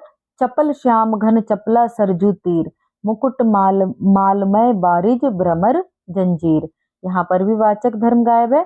शरत चंद सम ये दो को हैं, यहाँ धर्म है, उपमेय लुप्त उपमा। ठीक है, तो इस तरीके से आपका लुप्मा अलंकार मैंने बहुत डीप से आपको समझा दिया है, और मैं कोशिश करूंगी कि आपको यहाँ पे एक मतलब वर्ड जो है मिल रहे हैं नीचे उसमें, या फिर आप इस तरीके से ध्यान से पढ़िए। काश मतलब इसका मैं अगर पीडीएफ देती तो आप खुद भी बुक से पढ़ना। कभी अगर आपको ये बुक मिल जाए ना तो ये ले लेना, नहीं तो कोई और ले लेना, पर एक बार अलंकारों को खुद से बुक से जरूर पढ़ लेना। अब आ जाओ रूपक पे। रूपक का अर्थ किसी अन्य पदार्थ का रूप धारण कर लेना है। समझ में आया ना कि बिल्कुल वो तो होता है कि दोनों चीजें दिख रही है, उपमेय भी दिख रहा है उपमान भी दिख रहा है, लेकिन रूपक में मतलब धर्म ही उसको धारण कर लेगा। जैसे रामलीला के दिनों में कोई साधारण व्यक्ति रामचंद्र जी का रूप धारण कर लेता है। काव्य शास्त्र के रूपक अलंकार का प्रयोग होता है। इसका लक्षण है जहाँ उपमेय पर उपमान का आरोप होता है वहां रूपक अलंकार होता है। वाचक शब्द और साधारण धर्म का पृथक से उल्लेख नहीं होता, अर्थात जैसा, तरह, सी इन शब्दों का प्रयोग नहीं किया जाता। चरण कमल बंदो हरिराई, मैंने आपको ये बताई भी थी पंक्ति। इस पंक्ति में चरणों पर कमलों का आरोप किया गया है। चरण कमल, ठीक है, तो कमल कहा गया है चरणों को। रूपक में उपमेय और उपमा का कथन किया गया है। रूपक के भेद, अभेद रूपक और तद्रूप रूपक, ठीक है। अभेद रूपक यहाँ पर हम पढ़ रहे हैं जहां उपमेय और उपमान में अभेद यानी भेद ना रहे, संबंध बताया जाए। थक गए क्या आप? मैं भी थक गई ना, लेकिन मैं कभी नहीं थकती हूँ। मुझे कंटिन्यू अगर जो टारगेट लेना होता है ना तो फिर मैं उस टारगेट को पूरा करती हूँ। तो आप भी मेरे साथ बने रहिए और पढ़िए, थकना बिल्कुल भी नहीं है, ठीक है।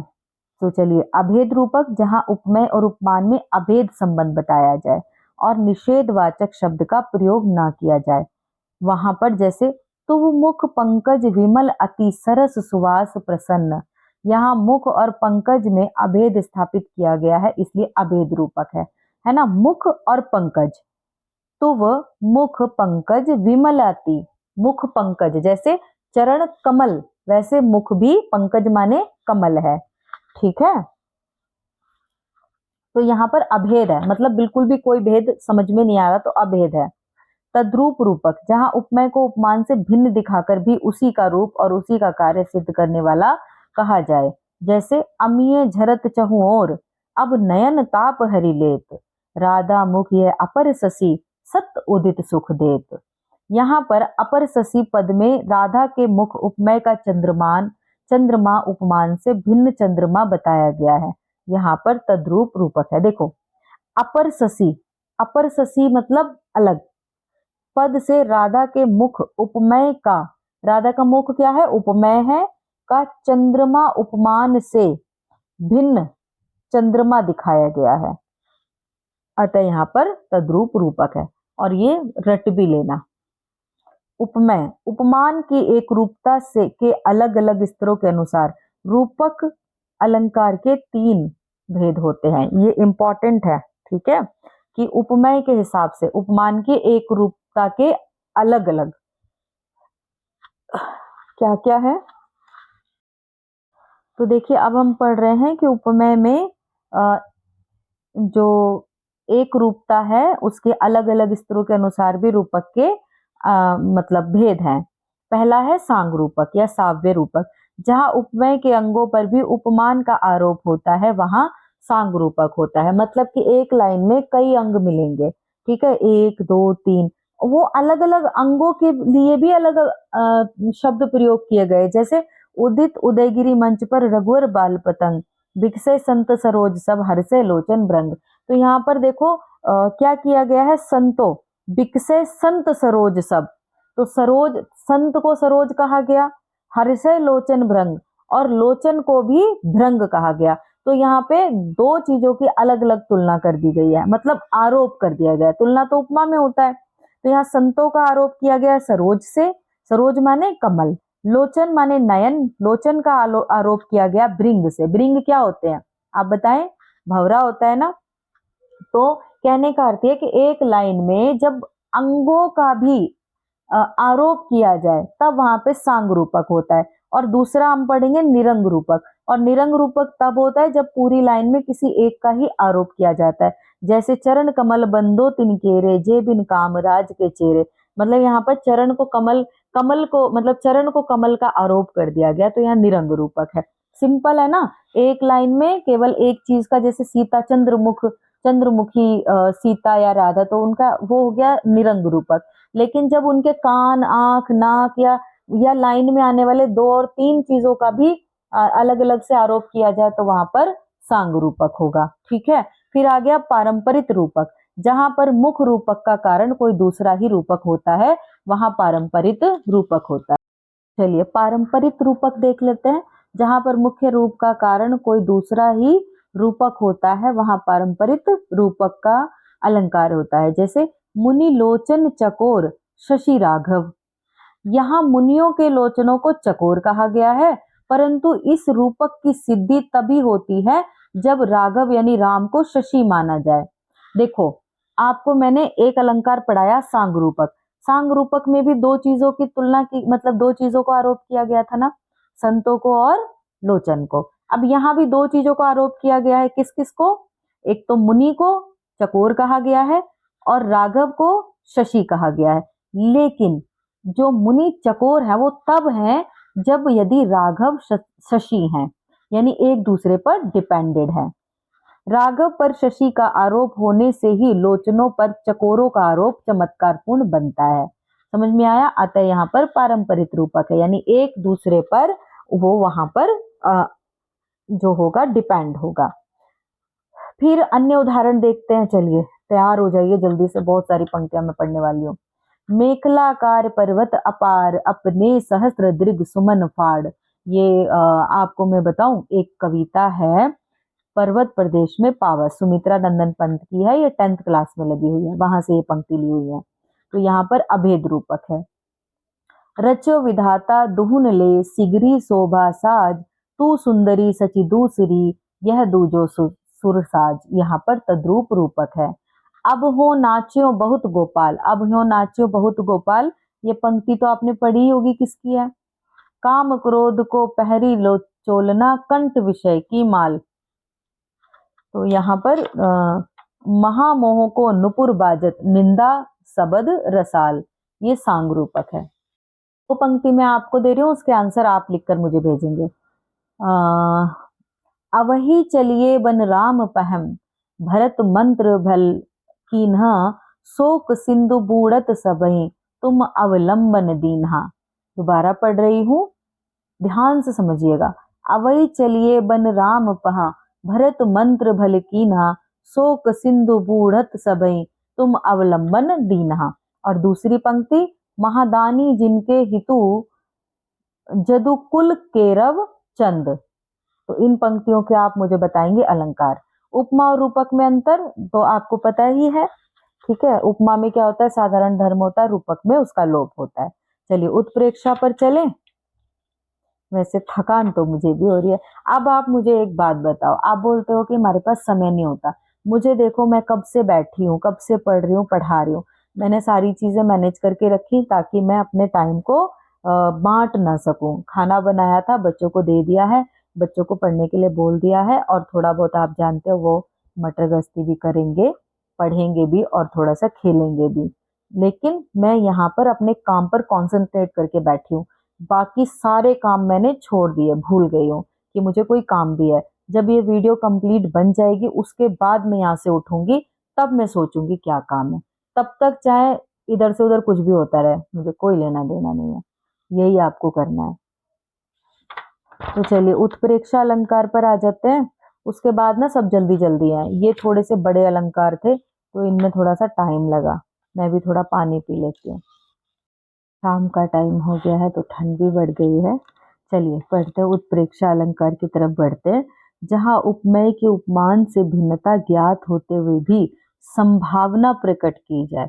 मतलब हमें पता है कि उपमेय अलग है, उपमान अलग है, फिर भी हम एक संभावना करते हैं, मान लेते हैं, वहां उत्प्रेक्षा अलंकार होता है। जैसे चरण मानो कमल है, कमल अलग है, चरण अलग है, लेकिन फिर भी हमने यहाँ पर क्या किया है? संभावना प्रकट की है। उपमेय चरण उपमान कमलों से भिन्न है, तब भी संभावना प्रकट की गई है। अच्छा, मैं ये वाले थोड़ा आपको जल्दी जल्दी पढ़ा रही हूँ क्योंकि ये सबको लगभग आते हैं।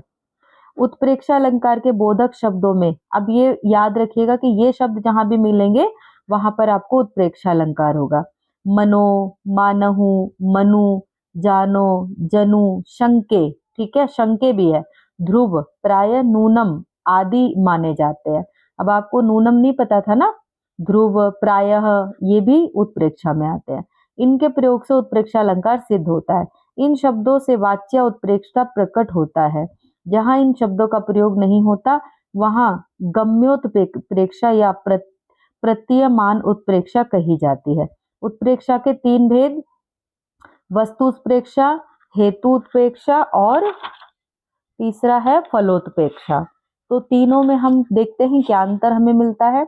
जहाँ वस्तुत्प्रेक्षा है, जहाँ किसी एक उपमेय में अन्य वस्तु यानी उपमान की संभावना प्रकट की जाती है, वह वस्तु उत्प्रेक्षा अलंकार होता है। जैसे लता भवनते प्रकट भे, ते ही अवसर दो भाई, निकसे जनुजुग विमल विधु, जलद पटल बिलगाई। यहाँ पर है, यहाँ राम लक्ष्मण का लता ग्रह से बाहर आने का वर्णन है। लक्ष्मण का लता ग्रह से बाहर आने का वर्णन है। वे मानो ऐसी लगे जैसे बादलों के समूह को चीरकर दो चंद्रमा बाहर आ गए हैं। लता ग्रह से जब राम लक्ष्मण बाहर आ रहे हैं तो कैसा लग रहा है, मानो लता जैसे बादलों को के समूह मतलब ग्रुप के अंदर से दो चंद्रमा बाहर आ गए। राम लक्ष्मण उपमेय और दो चंद्रमा उपमान है। संभावना से वस्तु प्रेक्षा सुंदर बनी है।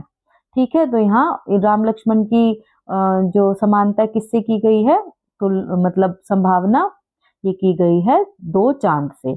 अब हेतु प्रेक्षा समझिए, जहां हेतु के ना होने पर हेतु की संभावना कर ली जाए वहां हेतु प्रेक्षा अलंकार होगा। जैसे मनो कठिन आंगन चली ताते राते पांव, यहाँ एक स्त्री के पांव के लाल होने का वर्णन किया गया है। उसके पांव तो स्वभाव से लाल हैं, परंतु हेतु की संभावना कठोर की गई है कि आंगन में चलने से पांव लाल हो गए हैं। मतलब समझ रहे हैं आप, जो पैर है ना वो लाल हैं ऑलरेडी, पिंक कलर के। जैसे कोई कोई बहुत गोरे लोग होते हैं तो उनके पांव बहुत सुंदर होते हैं। देखिए ये राधा और सीता जी के लिए ही वर्णन किया जाता है, ये आप जानते हैं, मोस्टली राधा जी के लिए होता है। तो मतलब कहने का अर्थ ये कि उनके पांव ऑलरेडी लाल है, लेकिन संभावना क्या की गई है कि धरती पर रखने से, मतलब इतने ज्यादा कोमल हैं पैर कि धरती पर रखने से वो लाल हो गए हैं, चलने से वो लाल हो गए। ऐसा हेतु नहीं है, मतलब कारण कुछ हुआ नहीं है, लेकिन फिर भी वो संभावना की जा रही है कि लाल ऐसे हैं मानो कि धरती पर चलने से लाल हो गए, तब वहां पे हेतु प्रेक्षा। अब आ जाओ फलोत्प्रेक्षा पे, जहां फल की संभावना की जाए। जैसे भई मुदित सब ग्राम विधूटी, रकनह राय रास जनु लूटी। तो अब हम देख रहे हैं फलोत्प्रेक्षा। भई मुदित सब ग्राम विदूटी, रंकन्ह राय रास जनु लूटी। यहाँ पर ग्राम वधुओं की प्रसन्नता पर संभावना की गई है, मानो गरीब को धन की राशि लूट में मिल गई है। यहाँ धन की राशि मिलना फल है, मतलब जहाँ पर फल प्राप्ति हो रही है वो भी संभावना से, ठीक है, तब जाके यहाँ पर फलोत्प्रेक्षा होगा। जैसे कि किसी जैसे आपको मेरी वीडियो देखने से एक खुशी ऐसे प्राप्त होती है, मानो आपको कैसे प्राप्त होती है, मानो आपको कुछ अच्छी चीज मिल गई हो, कुछ मतलब फल मिला ना वहां पे, तो वहां क्या हुआ, फलोत्प्रेक्षा। अच्छा अब चलिए अनन्वय अलंकार। देखो हमने उत्प्रेक्षा भी खत्म किया, कितनी जल्दी जल्दी हम सारे अलंकारों को पढ़ रहे हैं, खत्म कर रहे हैं। और आप मुझे ये देखो, मैं आज ये वीडियो इसलिए भी लेकर आई हूँ, मेरी आप लगन देखो, मैं कंटिन्यू पढ़ती हूँ, मैं हटती नहीं हूँ। दूसरा, मेरे हाथ में पेंसिल होती है, जब भी मैं बुक पढ़ती हूँ एक एक वर्ड को अंडरलाइन करना मेरी आदत है, ठीक है। और शब्दों को समझना, शब्दों को समझ के पढ़ना, और शब्दों के साथ अपने उदाहरण को उसमें ऐड करना। जैसे अभी मैंने आपको देखा कि नगर वधु गरीब को ऐसे प्राप्त हुई जैसे कोई धन लूट में प्राप्त हो गया। तो इसी का मैं उदाहरण अगर अपना दे रही हूँ कि मेरी वीडियो से आपको इतनी खुशी प्राप्त होती है, मानो कि आपको कोई एक तारा आसमान से मिल गया, तो फल प्राप्ति हो गई ना। तो फल प्राप्ति में फलोत्प्रेक्षा। चलिए अनन्वय पर आ जाते हैं। बहुत अच्छा कि इस तरीके से आप बने रहेंगे, हम एक ही वीडियो में कोशिश करेंगे कि सारे अलंकार समाप्त कर दें। तो प्लीज पहले लाइक करो वीडियो को, जल्दी से बटन दबाओ और सब्सक्राइब तुरंत कीजिए, आपके लिए ही मैं यहाँ बैठी हूँ, ठीक है, प्लीज। चलिए अब हम पढ़ते हैं अनन्वय अलंकार। अनन्वय अलंकार बहुत इम्पोर्टेंट है और बहुत बार आया है। मतलब सभी इम्पोर्टेंट है, जो हमें पढ़ना है ना उसको किसी को भी ये नहीं सोचना कि ये कम है।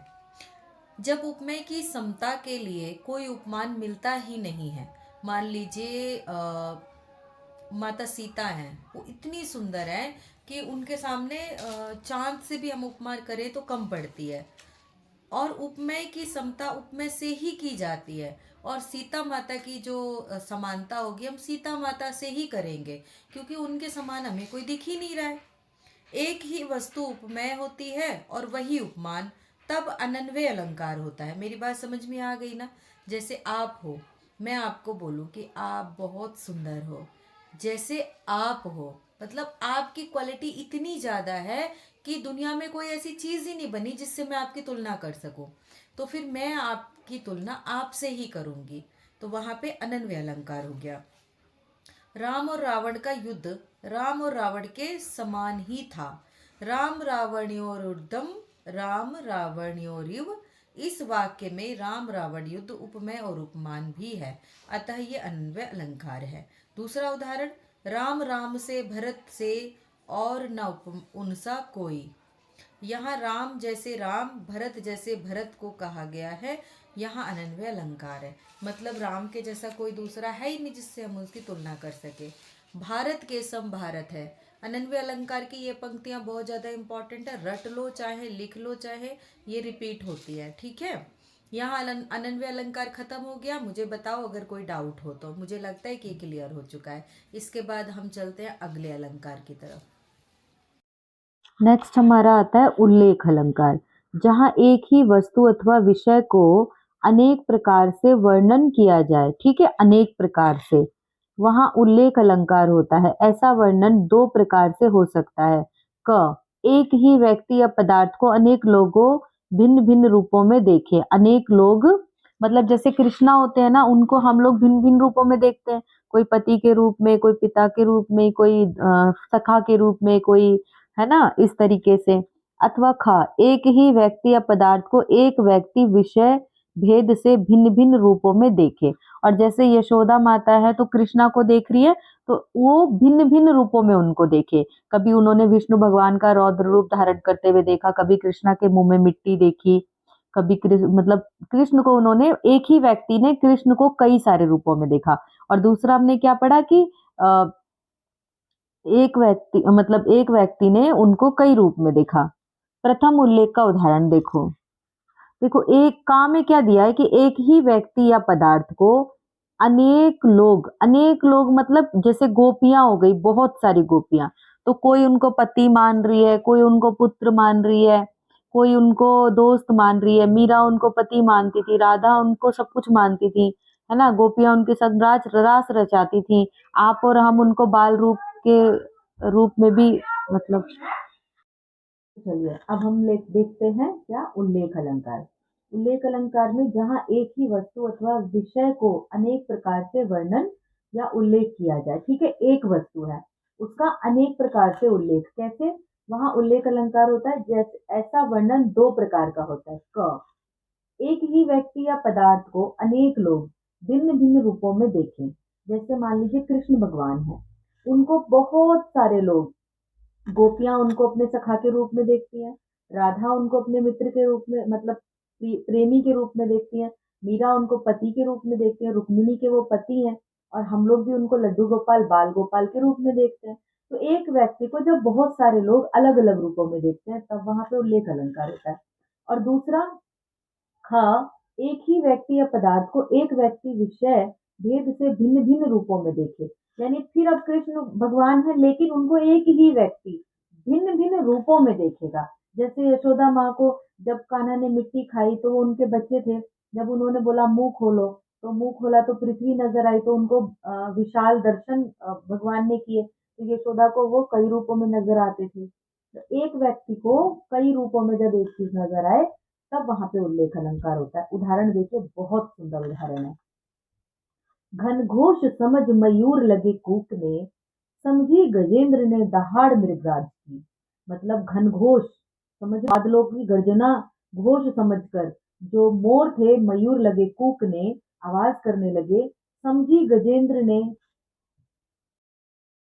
चलिए उदाहरण देखिए, घन घोष समझ मयूर लगे कूकने, समझी गजेंद्र ने दहाड़ मृगराज की। गजेंद्र ने क्या समझा कि मृगराज की दहाड़ है। मृगराज किसको बोलते हैं? पर्यायवाची है। लिखकर भेजिए जरा मुझे। सागर ने समझी प्रभंजन की गर्जना, प्रभंजन की गर्जना को समझा किसने? सागर ने। और पर्वतों ने समझी कड़क महावृज की। किसकी कड़क है? बिजली की, महावृज की कड़क है। गंगाधर चौके जय घोष की समझ के, गंगाधर ने क्या सोचा? जय घोष हो रहा है। अब ये सब किसके लिए समझा जा रहा है? गंगा आ रही है ब्रह्मलोक से गरजती। तो गंगा जब ब्रह्मलोक से गरजती हुई आ रही हैं, तो मोर ने समझा कि बादल घनघोर गरज रहे हैं। मृगराज ने समझा कि गजेंद्र दहाड़ रहे हैं। गजेंद्र ने समझा कि मृगराज की दहाड़ है। और सागर ने समझा प्रभंजन है, प्रभंजन की गर्जना है। पर्वतों ने समझा कि महावज्र की कड़क है। गंगाधर चौके की जय घोष है। तो इस तरह से गंगा के विषय में इतनी सारी चीजें सोची अलग अलग लोगों ने, अलग अलग चीजें। ठीक है, यहाँ अनेक लोग जयघोष को विभिन्न रूप में समझते हैं। द्वितीय उल्लेख देखिए, तू रूप है किरण में, सौंदर्य है सुमन में, तू प्राण है पवन में, विस्तार है गगन में। यह एक ही व्यक्ति ईश्वर की विभिन्न रूप में वर्णन कर रहा है, इसलिए अद्वितीय उल्लेख है। ये द्वितीय उल्लेख है। ठीक है, एक ही व्यक्ति ईश्वर का विभिन्न रूप में वर्णन कर रहा है।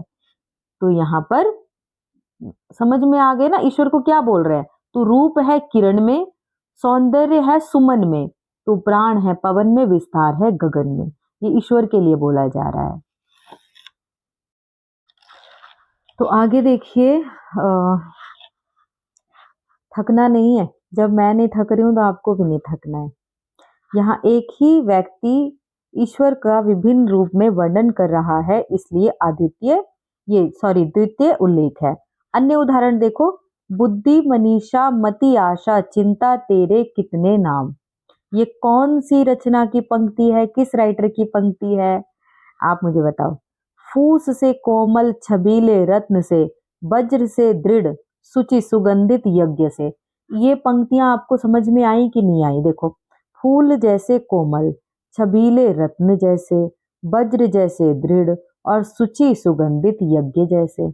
तो कितनी बार, मतलब कितनी सारी चीजें बता दी इन्होंने। चलो अब खत्म करो इसको। उल्लेख अलंकार मैंने आपको बहुत अच्छे से समझाया है। और जो ये गंगा जी वाली पंक्तियां है ना, ये तो इतनी प्यारी मुझे लगी ना, बहुत अच्छी। चलो अब काव्यलिंग अलंकार पे आ जाइए। और एक और बात ध्यान रखो, सबसे पहले जिसने भी वीडियो लाइक नहीं किया, प्लीज मेरी वीडियो लाइक कर दो और चैनल को सब्सक्राइब कर लो। शेयर जरूर करना। आपकी एक वीडियो में मैं कोशिश करूंगी आपको सारे अलंकार करवा दूंगी। GIC, LT, GDC सब में आ जाएंगे ये। फिर आपको रह जाएगा केवल प्रैक्टिस लगाना, और कोशिश करूंगी वो भी करवा दूंगी। चलिए काव्यलिंग अलंकार पे आते हैं। जहां समर्थन करने योग्य बात का हेतु देकर, कोई कारण बताकर, ठीक है, हेतु माने कारण, समर्थन किया जाए, वहां काव्यलिंग अलंकार होता है। जैसे श्रीपुर में मग मध्य में तय बन करी अनीति, री मुंदरी तब तियन की को करी है परतीति। लाइनें कितनी कठिन होती है ना। तो यहाँ पर हम देखेंगे परिकर अलंकार। परिकर अलंकार जहाँ कवि की उक्ति में विशेष्य के साथ ऐसे विशेषणों का प्रयोग किया जाता है जहाँ वहां पर कोई विशेष अभिप्राय होता है, वहां परिकर अलंकार होता है। परि माने परिकर, परिकर अलंकार। जैसे देहु उतरु अनुकहु की नाही, सत्य संद तुम रघुकुल माई। उपयुक्त पंक्तियों में कैकई ने दशरथ के लिए सत्य संद, वचन को पूरा करने वाला, ठीक है, सत्य संद कौन है? वचन को पूरा करने वाला, विशेषण का प्रयोग किया है। उसके ऐसा कहने से यहाँ विशेष अभिप्राय है। कैकई सत्य संध कहकर दशरथ को अपनी प्रतिज्ञा पर दृढ़ रहते हुए उत्तर दिलवाना चाहती है। सत्य संध को तो वह देकर पीछे नहीं लौटना चाहिए, वर देकर पीछे नहीं लौटना चाहिए, ऐसा अभिप्राय इसमें निहित है। यहाँ पर विशेष अभिप्राय के लिए सत्य संध विशेषण का प्रयोग किया गया है। यहाँ परिकर अलंकार है। और बस इस पंक्ति को भी याद रखना, अगर कभी आ गया तो सत्य संध शब्द को पकड़ लेना कि इसमें परिकर अलंकार है। उदाहरण, किंतु विरह वृश्चिक ने आकर अब यह उसको घेरा, गुणी गारुड़िक दूर खड़ा तू कौतुक देख न मेरा। यहाँ गारुड़िक शब्द का प्रयोग साभिप्राय है, बिच्छू के काटने पर उसके विष को उतारने वाले की आवश्यकता होती है। विरह को बिच्छू बतलाया गया है तथा गारुड़िक शब्द यहाँ पर साभिप्राय प्रिय के लिए प्रयुक्त किया गया है। अतः यहाँ पर भी परिकर अलंकार है। समझ में आया ना कि जैसे हमारा प्रियतम है, कौन है, उसको गारुड़िक बता दिया। अब उसने जो बिच्छू ने डंक मार दिया है उसको उतारने वाला होना चाहिए।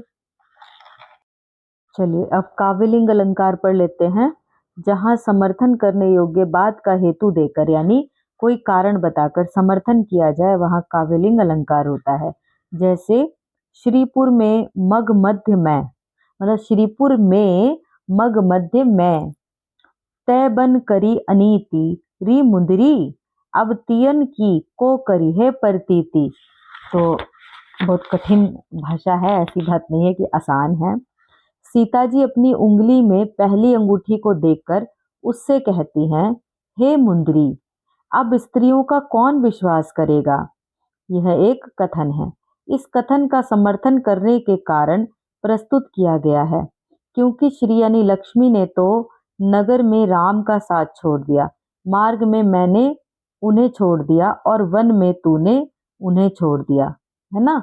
ये कथन है, देखो, मुंदरी स्त्रियों का कौन विश्वास करेगा।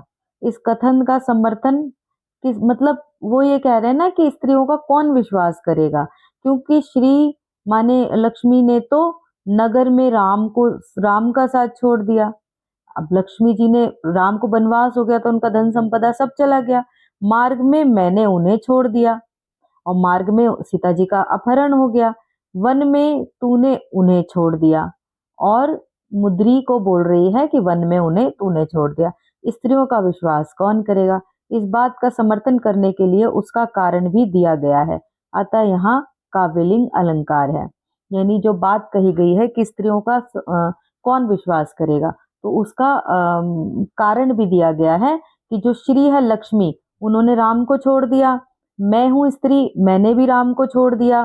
तुम मुद्री स्त्री हो, तुमने भी राम को छोड़ दिया, तो अब कौन उनका करेगा विश्वास। तो सीता जी अपनी उंगली में पहली अंगूठी को देखकर उससे कहती हैं, हे मुंदरी, अब स्त्रियों का कौन विश्वास करेगा। यह एक कथन है ना, कि अब स्त्रियों का कौन विश्वास करेगा। अब इस कथन का समर्थन दिया गया है। इस कथन का समर्थन करने के लिए कारण क्या क्या प्रस्तुत किए सीता जी ने, क्योंकि श्री माने लक्ष्मी ने तो नगर में राम का साथ छोड़ दिया, मार्ग में मैंने उन्हें छोड़ दिया, और वन में तूने उन्हें छोड़ दिया। तो देखो, राम जी के साथ धन संपदा थी अयोध्या में, वहां लक्ष्मी ने साथ छोड़ दिया। वन में सीता जी साथ आई थी तो उनका हरण हो गया, तो सीता जी कहती हैं कि मैंने भी उनका साथ छोड़ दिया, और एक मुंदरी तू ही उंगली में थी उनके, तो तू भी मेरे पास चली आई। तो स्त्री तीन रूपों में राम का साथ छोड़ दिया, तो फिर मतलब कौन अब स्त्री पे भरोसा करेगा। तो इस तरीके से काव्यलिंग अलंकार है, जहाँ पर जो उक्ति कही गई है, कथन कहा गया है, उसके समर्थन में कुछ बातें भी कही जाएं। तो मुझे उम्मीद है कि आपको ये समझ में आया होगा। चलिए आगे चलते हैं और हम देखते हैं दृष्टांत अलंकार। दृष्टांत अलंकार में जहाँ उपमेय उपमान, उपमेय आप समझ गए ना, उपमेय आप और उपमान चंदा मामा। जब मैं आपको कहूं कि आपका चेहरा चंदा मामा जैसा है, तो उपमेय उपमान तथा साधारण धर्मों का विभिन्न कार्यों में परस्पर बिंब प्रतिबिंब भाव वर्णित हो। सबसे पहले तो आप लोग ये समझिए कि बिंब क्या होता है। किसी भी आकृति की परछाई बिंब होती है। जैसे मैं हूं तो मेरा प्रतिबिंब हो सकता है, मैं मतलब मेरा प्रतिबिंब ही मैं कहलाऊंगी। वर्णित तो वहां दृष्टांत अलंकार होता है, इसमें सा सी समान आदि वाचक शब्द नहीं आते, क्योंकि वो तो तुलना हो गई। लेकिन बिंब का मतलब है एज इट इज आपका क्लोन, आप वहां दोबारा हैं। पहले एक वाक्य कहा जाता है, वहीं मुख्य वाक्य कहने योग्य बात होती है, वह उपमेय वाक्य होता है। मतलब पहले एक वाक्य कहा जाता है, उसी तरह दूसरा वाक्य उपमान वाक्य कहा जाता है। एक वाक्य कहा जाएगा वो मुख्य बात होती है, और उसी के लिए दूसरा वाक्य कहा जाएगा जिसे उपमान वाक्य कहते हैं। पर सी सा आदि शब्दों से तुलना नहीं की जाएगी। दृष्टांत देकर पहली बात को सप्रमाण समझाया जाता है। जैसे उदाहरण देखिए, उनके प्राण नहीं बचते हैं जिनको दुर्जन अपनाते हैं, जो गेहूं के संग रहते हैं वे ही घुन पिस जाते हैं। तो यहाँ लास्ट में क्या किया, दृष्टांत दे दिया है, उनके प्राण नहीं बचते हैं जिनको दुर्जन अपनाते हैं। मतलब कहने का अर्थ है कि कोई कितना भी अच्छा व्यक्ति हो, अगर दुर्जन के साथ रहता है तो उनके प्राण नहीं बच सकते। जिस प्रकार गेहूं के साथ घुन रहता है, पर उसके पिसने पर घुन को भी पिसना पड़ जाता है। अब आप एक बात बताओ, आप मेरी लगन देख रहे हो, मैं इसी लगन से पढ़ती हूँ और इसी लगन से आपको भी पढ़ना होगा। जितने मिनट की ये वीडियो है, जितनी देर आपको इस वीडियो को देखने में लग रही है ना, मुझे उसका 3 गुना समय लगा है इस वीडियो को बनाने में। क्योंकि पहले तो ये वीडियो क्लिप्स में रिकॉर्ड की है, उसके बाद इसकी एडिटिंग भी करनी होती है, उसके बाद चेक भी करनी होती है कि इसमें कुछ गड़बड़ तो नहीं है, तब ये आपके पास पहुँचती है। अब आप मुझे बताओ क्या कितनी मेहनत है। तो जब मैं इतनी मेहनत कर सकती हूँ तो आप लोग क्यों नहीं कर सकते? तो चलिए मेरे साथ बने रहिए बिना थके। लाइक कर दीजिए वीडियो को और चैनल को सब्सक्राइब ज़रूर कीजिए और शेयर भी कीजिएगा जिन्हें भी इस तरह के कंटेंट की ज़रूरत हो। तो आगे चलिए कि जो गेहूँ होते हैं वो भी पिस जाते हैं। यहाँ पर उनके प्राण नहीं बचते हैं जिनको दुर्जन अपनाते हैं, इस वाक्य का ही प्रतिबिंब दूसरा वाक्य है। मतलब उसी के रूप में दूसरा दे दिया है, जो गेहूं के संग रहते हैं वे ही घुन पिस जाते हैं। प्रथम वाक्य के प्रभाव को प्रकट करने के लिए इसे दृष्टांत के रूप में दिया गया है। जब एक जैसे दो वाक्य आ जाएं तो समझ लेना कि दृष्टांत है। थोड़ा सा ट्रिक और दिमाग भी हमें यहाँ पे यूज करना होता है, अतः यहाँ दृष्टांत है। दूसरा देखिए, बिगड़ी बात बने नहीं लाख करो किन कोय, रहीमन फाटे दूध को मथे न माखन होए। देखो बिल्कुल पंक्ति याद कर लेना कि इसमें दृष्टांत है कि बिगड़ी बात बने नहीं लाख करो किन कोय। यहाँ पूर्वार्ध उपमेय वाक्य है, उत्तरार्ध उपमान वाक्य है। मतलब पूर्वार्ध मतलब जो पहले वाली पंक्ति दी गई है वो मेन वाक्य है, और जो दूसरी पंक्ति है रहीमन फाटे दूध को मथे न माखन होए, तो ये आपकी उपमान के आधार पर दी गई है। कितना ही प्रयत्न कीजिए बिगड़ी बात नहीं बनती, कितना ही मथिए पर फटे दूध में माखन नहीं निकलता। इन दोनों वाक्यों में परस्पर बिंब प्रतिबिंब का भाव है। बताओ समझ में आया कि नहीं आया?